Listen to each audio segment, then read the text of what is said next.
You're most welcome back to Matchbooks. Not weekend football this week, of course. We have midweek action to get through. Joined, as ever, by Mr. Adrian Clarke at the top of the screen. If you're not watching us live on this Monday morning on our Facebook, YouTube, Twitch and Twitter channels, and by Mr. Mark O'Haire at the bottom. We are going to cover Chelsea-Leicester today, which is the crucial tie in the Premier League midweek schedule. And all things EFL playoffs. Adrian Clarke, 68% you are on the season on Matchbook Insights. I presume the first week of EFL playoffs is essentially like Christmas week for you, like the excitement of all these live games and backing unders. It's a glorious time. It's when it really starts, isn't it? The build-up is all towards the jamboree of the EFL playoffs. I absolutely love it. Every year it comes up with great drama. But as Mark pointed out in the last podcast, not always a load of goals in the first leg of these semi-finals. So look, yeah, the unders have been pretty good to us over the course of this season. I've got a feeling there'll be one or two shouts for that later on in the show. Yeah, absolutely. And Mark O'Haire, we touched on it last week. Obviously, if you're watching us now on Monday or even listening to us Monday, we covered the championship playoffs on the last Thursday show. So check that out on the Team Matchbook Source channels and podcast app. But Mark, again, we're looking into this. You know, it's a brand new competition, essentially, isn't it? Yeah, it is. I mean, what I tried to say in the last show was I've been doing this a while now. Absolutely love the playoffs of the Football League. And every year I've tried to do all the possible prep I possibly can on every potential angle, form coming into it, how they performed against the best teams, how they perform home and away, XG, whatever you want, I've thrown at it. And every year it throws up a few surprises. You just cannot plan or map it out. So we'll do our best to try and find some angles. But expect the unexpected is probably the best advice. Absolutely. Before we get into that, let's talk about Chelsea and Leicester. And obviously, we covered the FA Cup final in quite some detail. Didn't get it right, gents, which is not like us for a Leicester City game. We're normally pretty much on the money with that. I will say, in your defence, Adrian, you did have an inkling that Leicester plus a half a goal was the way in. So, and obviously you're based in Leicestershire, so hopefully you got your own money down there in that sense. But let's take a look at the betting on Tuesday night. Mark, I'll start with you first of all here in this one. Currently, you can back Chelsea at 1.74. Again, probably a must-win now for Chelsea at this stage. 5.4 Leicester, the draw available at 3.8. You can back Leicester with a quarter of goal start on the Asian handicap at matchbook.com at 1.96, and Chelsea minus 3/4 of a goal. It's 3/4 of a goal at 1.95. 2.25 is the total, and its odds against on the under.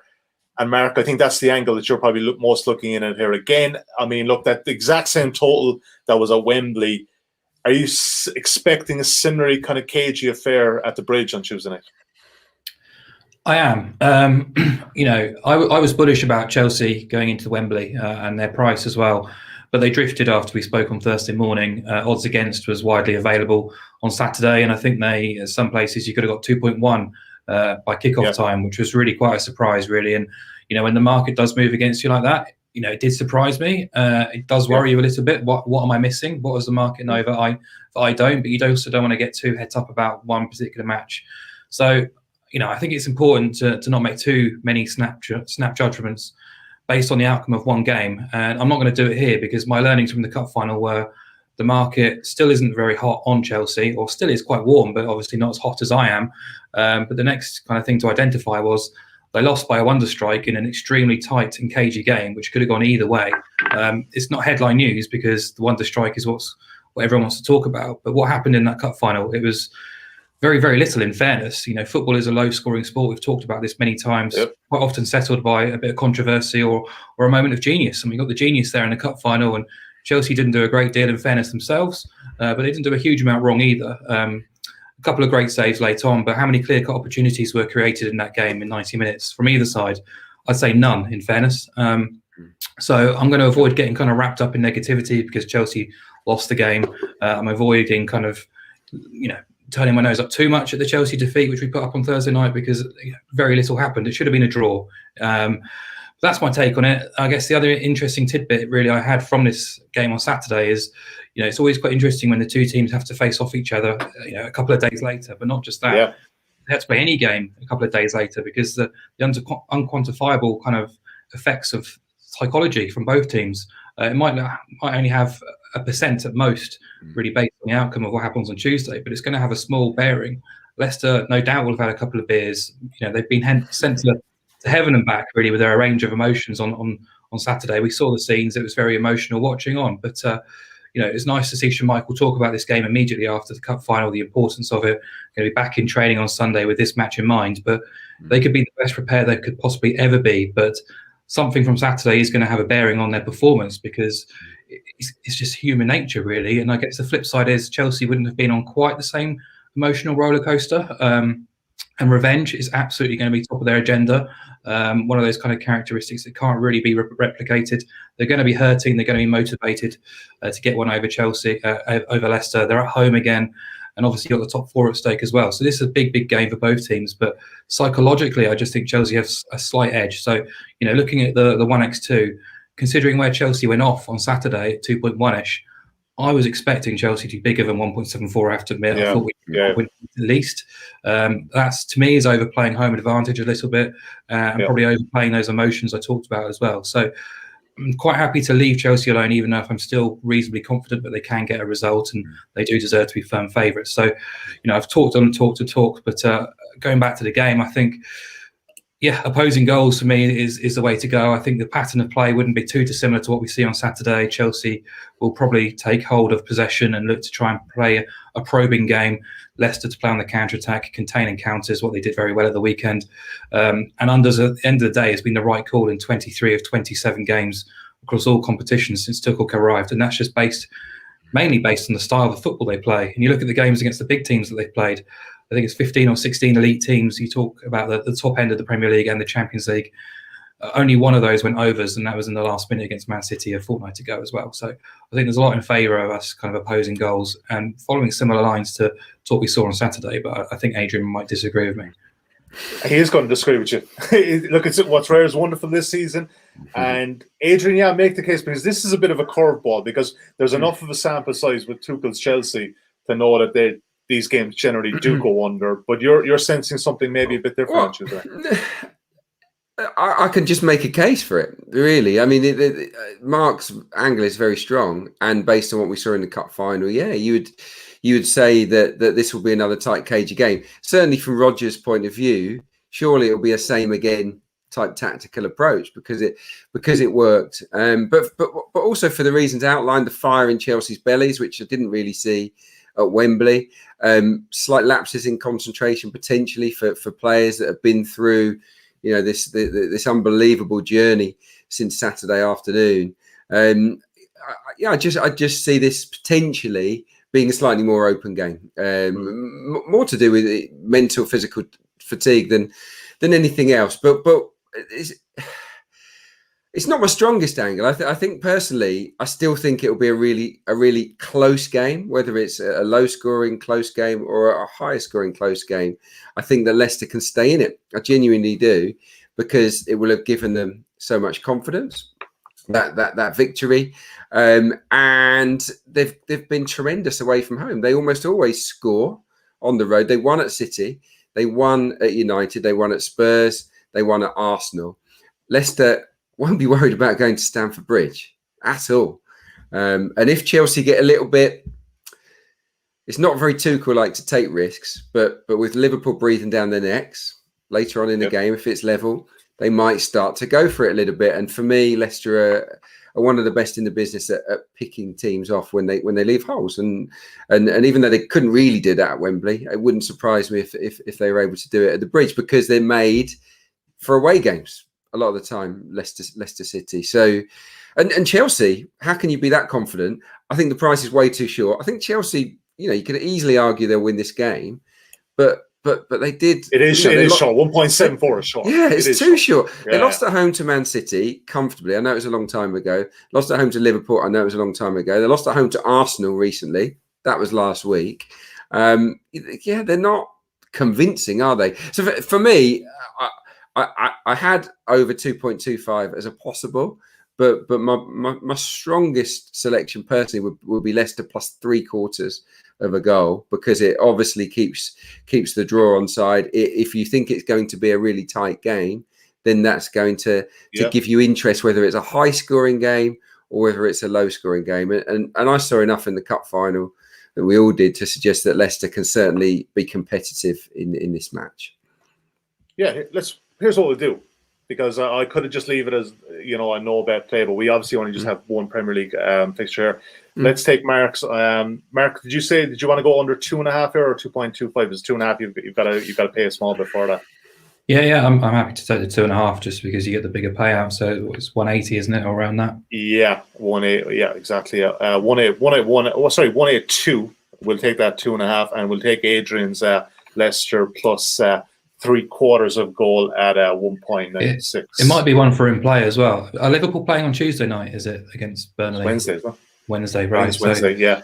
That's a bit of a shame, but certainly in play. You know, at some point, one of these two teams might decide that it's time that they have to put the foot down because of, you know, Liverpool are likely to get 3 points, aren't they, away at Burnley? So that race to the top four really intensifies. But you know, at the flip side, they shouldn't settle for a point because it's potentially damaging. So Leicester will. This for me is a must not lose for Leicester. For Chelsea, that's what I'm saying. Tuchel is not a gambler. We can see that with the style of football, but we've also seen against Arsenal in the cup final, late on in games, he'll just chuck on everyone that's a forward player, won't he? Even though the shape doesn't kind of change dramatically. And they didn't do a huge amount with it on Saturday either, considering the players out in the field. It was pretty old school, wasn't it? Get the ball wide and fling it in the box. Yeah, it was very disappointing from a Chelsea angle. They'll surely be better. Yeah. It really was. All right, there are two bets for that. Leicester plus 3/4 of goal, 1.96, and Chelsea Leicester under 2.5 at 1.82. Let's move on. Lincoln City, Sunderland. Fans going to be low back in for this one as well at the Sincil Bank Stadium. Look forward to that. 3,000 fans. Probably doesn't hold much more than that anyway, so it's all good. Sunderland won 4-0 here in December. And Adrian, let's come to you first. But let's take a look at the betting at the moment. Lincoln at 2.87. You can back Sunderland 2.6. The draw available at 3.1. The total there is 2.25 mark at the moment, and slightly shaded towards the under. And Sunderland are slight favourites in draw. No bet mark at 0.0 displayed at matchbook.com. What are you thinking of this one, Adrian? Because Sunderland have only one win in their last 9 games. And ordinarily you would think, you know, they're coming in here kind of, you know, not in the best of form. A couple of defensive injuries as well. Are they still justifiable and worthy favourites in this one? Yeah, just about. Yeah, Lincoln do have pretty much all of their better players back fit and available now, which definitely gives them a chance. If their key men had stayed fit in February and March, there's every chance Lincoln might have snuck up in the top two. Sunderland, don't come in great nick, but they sort of already qualified for the playoffs quite early, and I think that they've been basically taking players that are half fit out of the team in readiness for the playoffs. So we'll have to wait and see. I'm going to be at this game for radio, so really excited to be involved in it. I think one of the main reasons why Sunderland will be favourites in the market is Lincoln's home record. It's not great. They've lost as many as they've won at Sincil Bank, which is amazing for a team that could easily have won automatic promotion. Won 9, lost 9. But they've got the best away record. Sunderland have got a tremendous away record. Barely concede goals, really. I think they've only lost 3 of 23 on the road. 17, I think, goals against in 23 away games. I mean, really strong in terms of their defensive setup away from the Stadium of Light. So yeah, I see Sunderland definitely being involved. Don't be misled by that 4-0 win. I remember the game. Lincoln should have been 2 up early on. Decisions went against them, and I think they missed a really big chance. And then Sunderland kind of got a lucky penalty, and then boom, they ran away. They sort of ran away with it. It was a little bit of a freak result. But yeah, for me, a close game, competitive over 2 legs. Wouldn't at all surprise me if Sunderland win the first leg and Lincoln win the second leg. That's the kind of playoff that I'm anticipating here.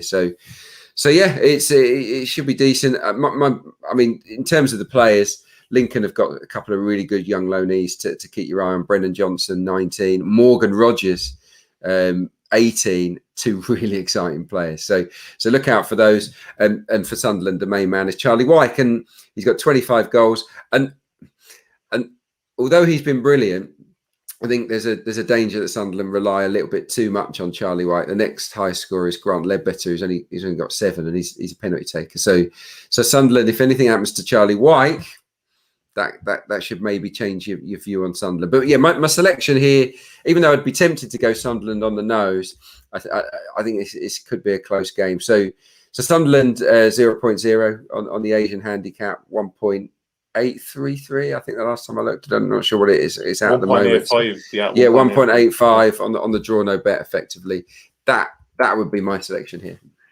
Mark O'Haire, I think they're obviously very tricky fixtures this midweek, but I think this possibly is the most trickiest one in your head. You're liking probably the slightly kind of maybe the unders angle in this one, but it is a very tricky tie, isn't it? It just kind of screams of just a hard one to call. Yeah, I think so. It's the hardest one for me out of all playoff ties across all divisions. I think this midweek, Lincoln are well ahead in terms of development and progress under Michael Appleton. I don't think many people had them kind of challenging for automatic promotion or even leading the table for as long as they did, really.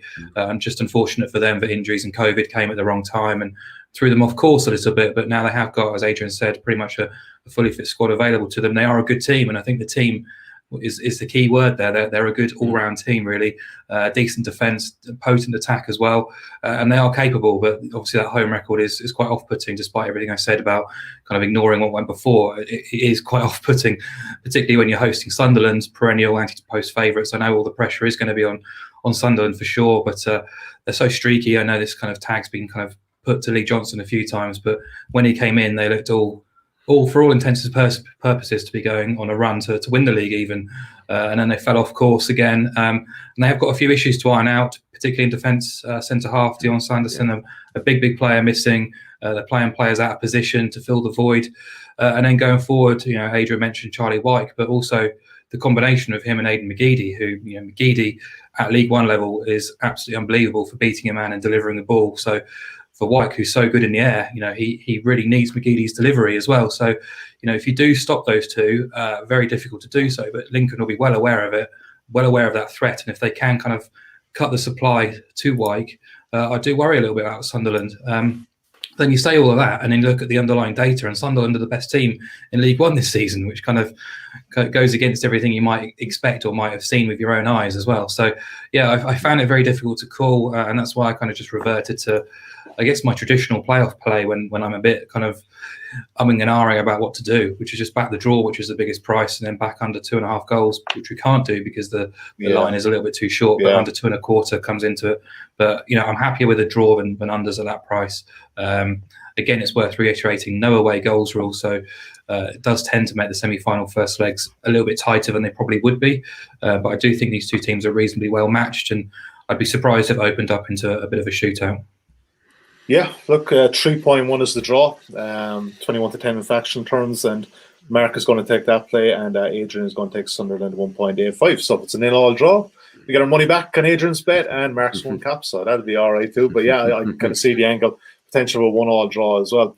All right, let's move on. We've got Oxford and Blackpool next to look at. Pretty interesting one, Mark. I'll come to you first for this one, but let's take a look at the betting at the time of recording at Matchbook.com. You can back Oxford at 2.5, Blackpool at 2.95, the draw bill at 3.24. Draw no bet is the main Asian handicap available at Matchbook.com at the moment. Oxford are the favourites here at 1.78, so you can back Blackpool on this market at 1.98, and the total, not surprisingly, a low enough one at 2.25. But maybe it is surprising because Oxford are pretty free scoring this season, and the under there is 1.92. You can back the over at 1.8. And Mark, look, to Oxford, they've won 6 of their last 7. They have all the momentum now, but Blackpool defensively a very good side. So it's a bit like you're looking at kind of two polar opposites here. One is a really good attacking force, and Blackpool is the defensive. And if I know anything about other sports, Mark, generally if I'm in that situation, I tend to lean with the better defensive side. Are you with me on this one? I am. You think you've summed it up very nicely. A nice little scene setter there, Sully. Kind of taking a few points out of my mouth already, but there we go. I mean, both of these two teams had really poor starts. It must be said, Oxford's was much worse than Blackpool's, but Blackpool were hovering around the bottom 4 very early on. Colin Calderwood came into the setup alongside Neil Critchley, and and things just went from brilliant to even better. And they've been absolutely fantastic for the most part of the season. I think if you take those 7 games out, Blackpool actually finished with the most points in League One. Oxford in the bottom 4 for the start of December, but then since then they've picked up a phenomenal amount of points, and only 1 point fewer than Blackpool actually. So these are basically the form teams since December. As you say, they apply themselves in very different ways. Oxford have gone very much down the "we'll score more than you" approach. They're very much attacking setup. Very, even if you look at the player who plays in holding midfield, very attack minded. They're very attack minded from the flanks, from fullbacks. It's all about scoring goals, really. Alex Gorin, who used to be the key player really in this Oxford team, the shield, the battler, the enforcer, he's no longer in the team really, and it's very much about just getting forward and scoring. And more often than not, Oxford have come out on the right side of things, and that's why they were able to sneak into the top 6. Whereas Blackpool, I think, are a bit more rounded in terms of their approach. Defensively, absolutely exceptional. They have got a bit of flair in forward areas, and people can say Jerry Yates and Ellis Sims are the stars of the show because they score the goals, but it's definitely not. It's more about the collective units, the team ethic, the philosophy, the application, which is imposed by Neil Critchley, who's done a wonderful job in his first managerial spell. But Blackpool won't often thrill you, but they're very effective, very hard to beat. Got a very decent record against those top teams, which I don't want to read too much into, but it's worth saying. This has been billed as attack versus defence, irresistible force against a movable object, if you like. But as you say, I think in tight games, I kind of like to have the team with the strong defence, the solid platform to work from. Fascinating matchup. For me, there's a nervousness about kind of opposing goals because of Oxford's style. I do expect them to curb it a little bit slightly, be a bit more restrained, considering the magnitude of the match and what's at stake. We've got a 2-legged tie here, but I think in a tight game, when you're expecting the when you have faith in the underdog's ability, I think that's when you kind of look towards the handicap line, and that's why Blackpool appealed to me with a quarter goal score at 175. Oxford are getting all the attention because of their late run, but I think Blackpool have lost 5 of their last 32 league games. Oxford have lost 8 in that time. That's since the start of December, which I was talking about. So they have got this ability to grind out results, and I think they'd be more than happy to try and just keep Oxford at arm's length, really, and take them back to Bloomfield Road for the second leg. I do like them. I just think they're a bit more rounded. Yeah, clean sheets in 7 of their last 9 away games, Adrian Clarke. They're just very hard to beat. Are you in agreement with Mark here that Blackpool plus a quarter of a goal is the angle? Definitely, yeah. 22 clean sheets overall compared to Oxford's 13. Look, Blackpool are really good at the back, good without the ball. I agree with pretty much everything that Mark said.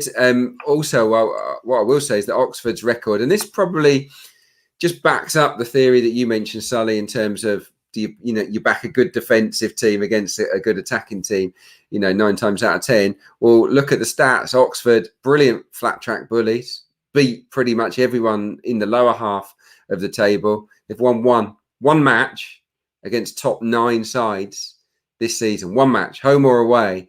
So, and that was against Lincoln. I watched the game live on Sky. They failed to score in 6 of their 8 games at home to the top 9. So failed to score in 6 of 8 against the best teams in the division at the Kassam. So that great forward line, and it is really exciting, hasn't always clicked against the best teams. So that definitely puts me off of Oxford. I think Blackpool for me are heavy favourites to progress to Wembley. That's my view based on the style matchup. Carl Robinson as well, by the way, will be in the stands. The manager. Is that not a bonus? It might be, but he's very emotional, isn't he? So it won't quite much. I can guarantee you that. He is very emotional. He is very emotional. I think with the presence of fans now, he can't just shout from the director's box or wherever he's sat. So it's no issue, is it? When it's an empty stadium, having a touchline ban is not an issue. When you have a crowd, then that communication can break down. Blackpool really strong against the best teams, as Mark said. I think won 9, drawn 3, and lost 2 against the top 8. So really strong in these kind of matchups. My pick is exactly the same as Mark's. Plus a quarter of a goal, I think, is the winning choice here. Certainly hope so. That's where we're going. I'm glad you said that, because I was trying to do it myself in my own head. I was thinking, that's got to be the way in. So I'm very happy with that. All right, let's move on. Thursday evening, League Two, Tranmere and Morecambe. Never thought we'd be covering Morecambe here on this podcast, but here we go. Wait till you hear about Newport and Forest Green. Never thought that either. We've covered Newport extensively. But let's look at this one first of all. Current betting at Matchbook.com. You can back Tranmere 2.37. Morecambe at 3.1. The draw available at 3.3. On the Asian handicaps, you can back Morecambe with a quarter of a goal start at 1.85. And the total is 2.25. Slightly shaded towards the under. Adrian, stay with you for this one.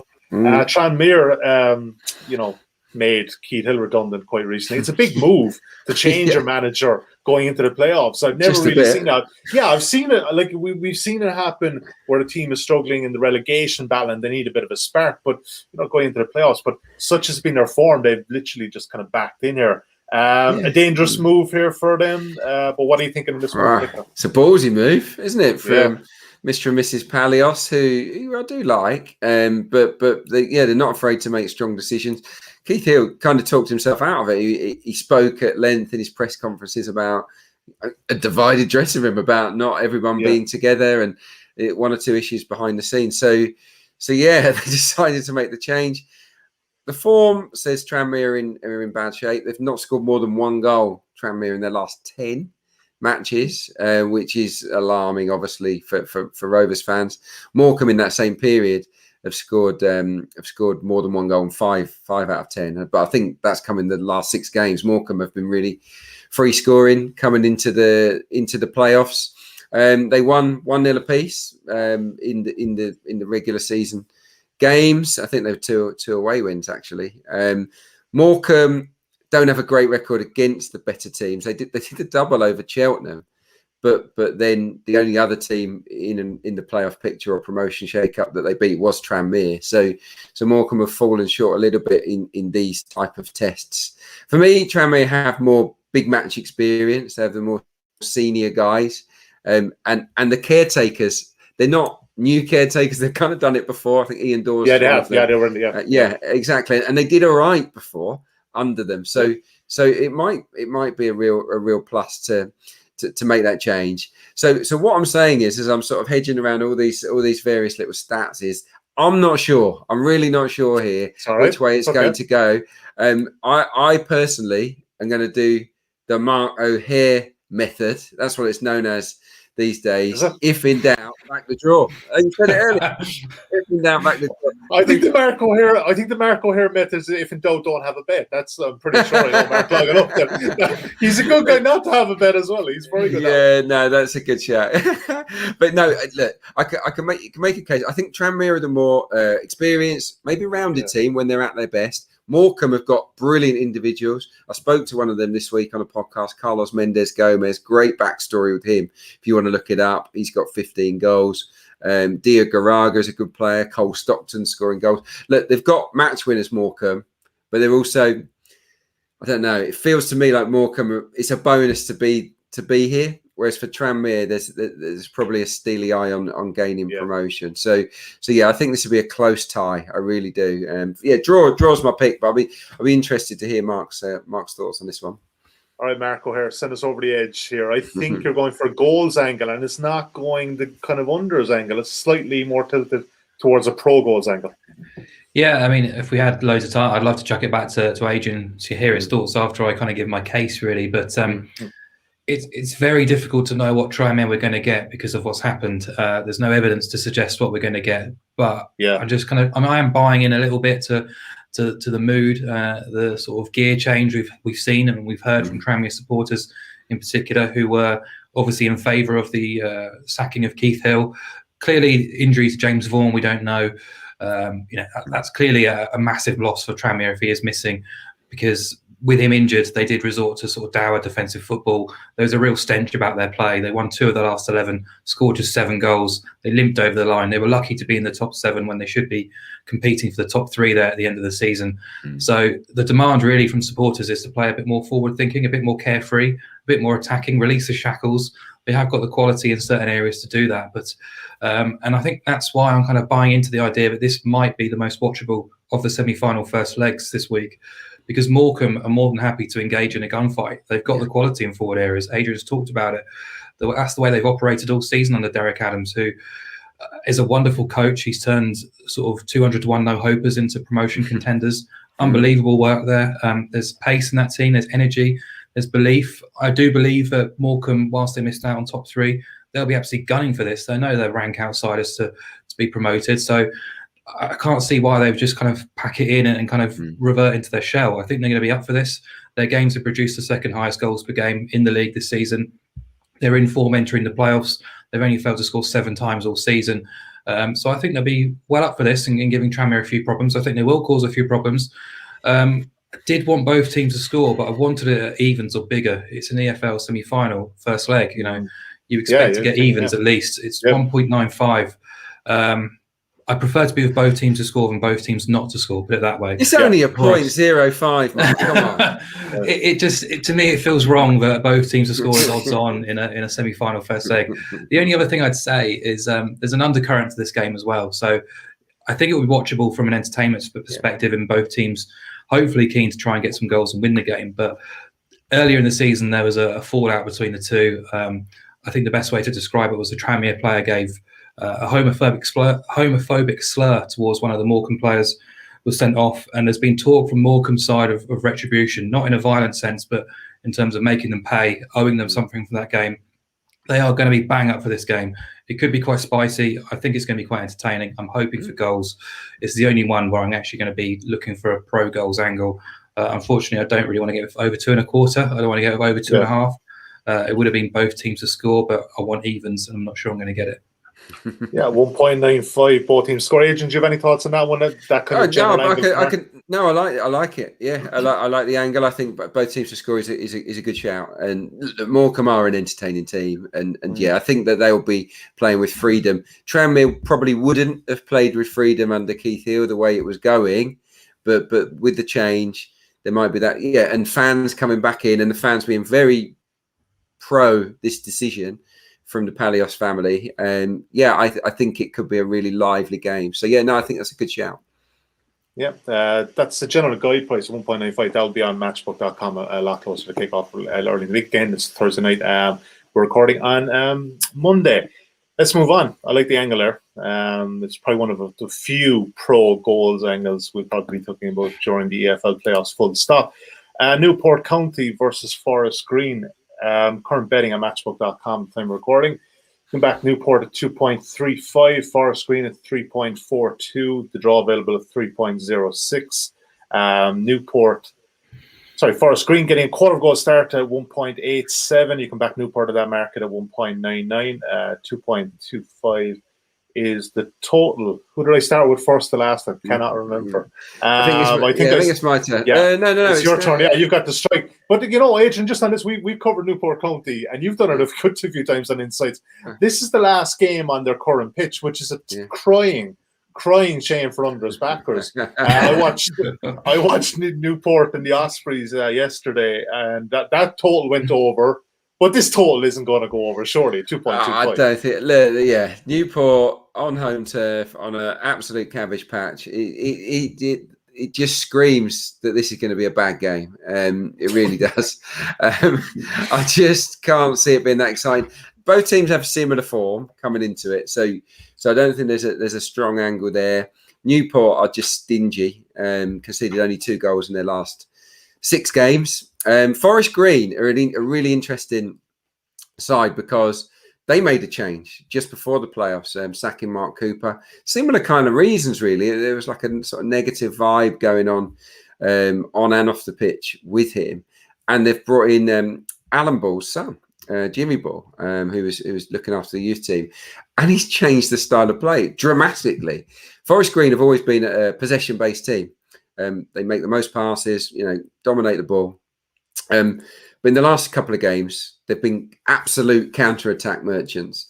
We'll sit, let you have it, and we'll strike hard and fast, which I think has been a real interesting gear shift, and it's worked because they've won. They've won games that's got them over the line. They're not a bad away side anyway. Forest Green. They did win at Bolton, Morecambe, and Newport in the regular season. So you could look for reasons to back Forest Green there, but Newport have the joint best home record. So you look at that, and they barely concede on home turf. So for me, it's a very difficult match to predict who's going to win it, but it's quite an easy call in terms of the selection. It's go low. I think you have to go low when it's Newport at home. And you look also, just cast your eye at the starting 11s and look for who scored. How many goals have the players in the starting 11 scored? Yeah. I'll tell you now, not that many. Newport's leading scorers are on 6, and Forest Green's leading scorer, Jamil Matt, has mashed up his hand. He's out for the season.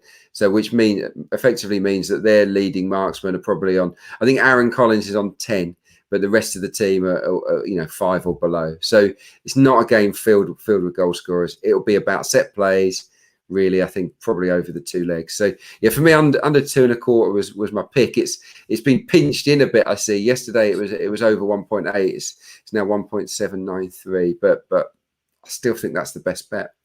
Oh mate, it's the last game on that pitch. It's like the last of Midsummer Wine. Like this is our last opportunity before they actually repair the cabbage patch.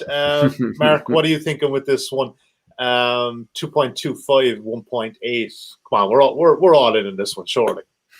Yeah. I've got opposing goals down as my best bet for this game as well. I was reasonably pro Newport. I am for Newport to progress and potentially win promotion from this league. They've got the big game experience through the cup ties as well as a previous playoff run. I think they've got the edge in the dugout as well in Michael Flynn, who's been there and done it as well himself. And his team's the characteristic is of a solid platform, a very good base. We've seen that defensively in the last few games, but also over the course of the season, 10 clean sheets in 23 when hosting teams. I know some of those games took place in Cardiff as well, but even still, that's a firm foundation to have when you're coming up against a Forest Green team missing their leading goal scorer in Jamil Matt. It's a big ask for Forest Green to overcome, and the style change may help in that regard because Matt's not exactly the most fluid mover, if you like, and Collins is. So there might be something there in it for Forest Green, but I do like Newport. The price not really for me in the first leg. Probably not to progress either. Of course, the market already knows that they're a pretty decent team and they should, in theory, qualify. But I guess the obvious play is to oppose goals for all the reasons Adrian mentioned, the pitch, as well as a strong defence and a difference in change and setup from Forest Green. I think just playing counter-attacking against a strong defence is always kind of leading towards an unders bet as well. So Newport, I think, lack a ruthless finisher of their own. So ultimately, I wanted Newport +0 on the Asian handicap at 175 or above. Probably not going to get that. So I looked at under 2 goals, being a little bit greedier. That's around 2.2. But I'm happy to go over Adrian's pick as well here on under 2.25. Probably is the best play at the price. And just a reminder of those stats, which I said before the Championship playoffs. I haven't recalled them yet on this show, but 18 of the last 24 first leg semi-finals across the last 3 seasons in the EFL all went under 2.5 goals. And go back to the beginning of 2000, 68% went under 2.5 goals, 40% went under 1.5 goals. That's first leg semi-finals. So they do tend to be quite attritional, quite cagey, and I think this one is right up that street.